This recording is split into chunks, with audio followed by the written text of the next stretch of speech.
Stan Prokopenko here, welcome to another episode of Proko. You should watch my previous video in which I cover some anatomy and structure of the lips. If you want to look at the reference photo while you watch me draw, just find this post on proko.com and it's just below the video. The lay-in. With lips, I start my lay-ins with the landmarks.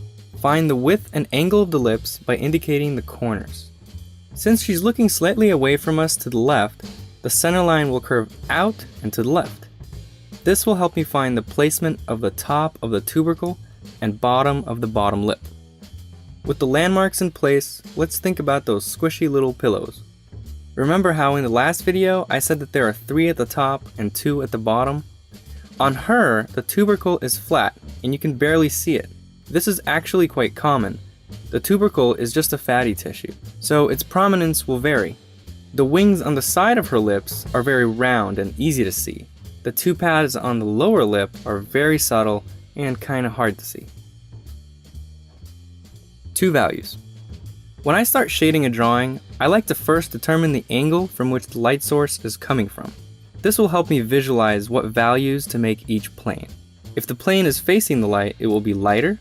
If it's facing away, it will be darker, and everything in between. To figure out the direction of the light source, I mainly just look at 2 things. First, the cast shadows. The bottom lip is casting a shadow on the left side of the chin, so I know the light source is at the top right. But it's not too far to the right, it's very close to center. The other indication of the direction of the light source is the highlight. It's on the right side of the lip towards the top, same as the light source. So all the planes that are facing down and to the left are in shadow. Now notice how there is actually a second light source coming directly from the left. This secondary light source isn't as bright as the main light source, and for now I'm going to ignore it. Most of the volume is defined by the main light source, so I'll focus on that first.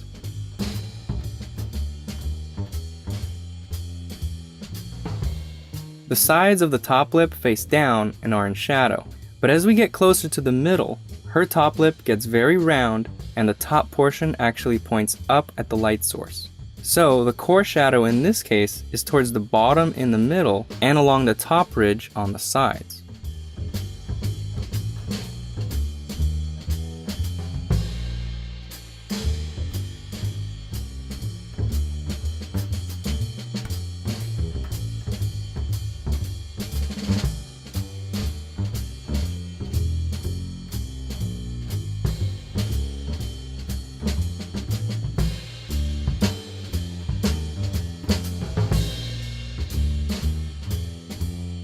Going full value with dark accents.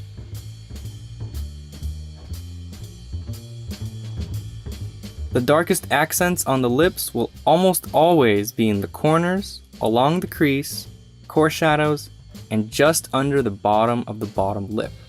When defining the crease, make sure to think about the overlapping forms, and vary your line weight so it doesn't just look like an outline.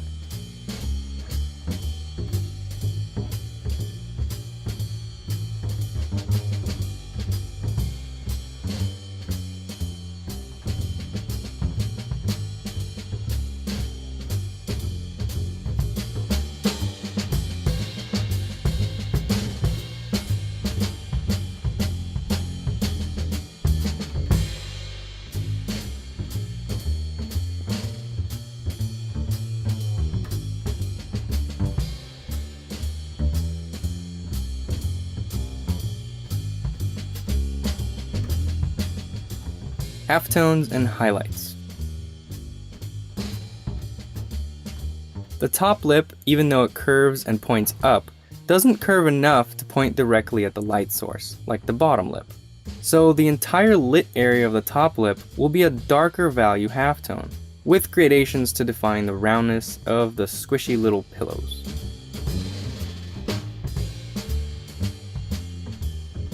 Add some gradations to define the bottom lip. I want the highlight to be bright and sharp, so I need to make sure the halftones around it are dark enough to make the highlight stand out.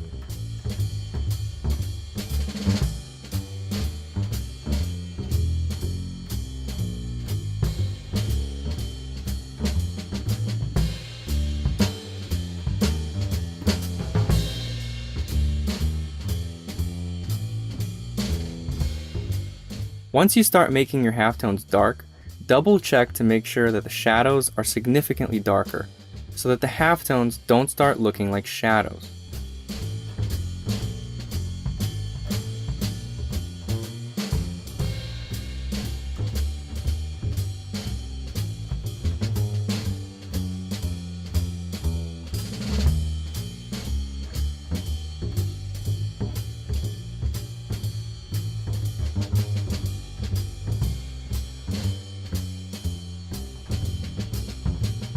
The corners of the lips have a slight gradation, but the bean shape of the nodes is not very prominent on her.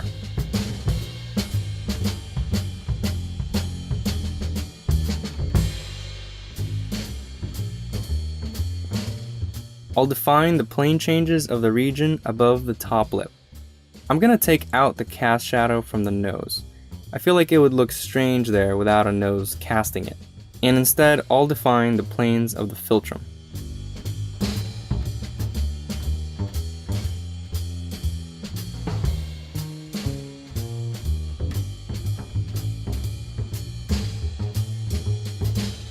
The area under the lips will be mostly halftone since these planes face down.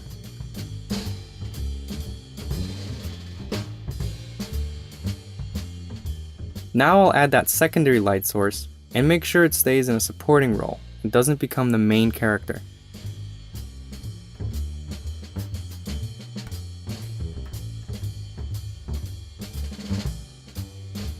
Finally, let's clean up some edges and shapes. I'll go through the drawing one more time and do some cleanup work to define things a little better.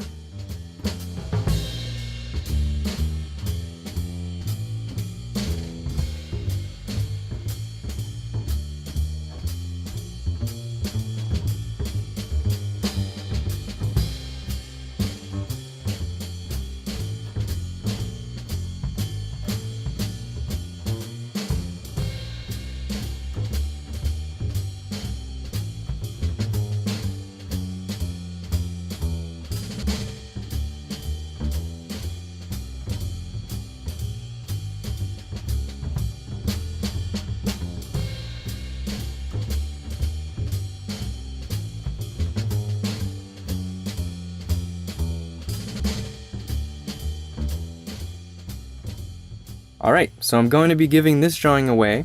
If you'd like a chance to win, go to proco.com and subscribe to the free mailing list to get occasional updates and be notified of new videos. I'll pick a winner from my email list on October 26th, and I'll post the name of the winner below this video. Good luck! Hey, if you like this video, your friends might too. Please help me out and share this video on your favorite social network. And don't forget to subscribe to the newsletter on proco.com.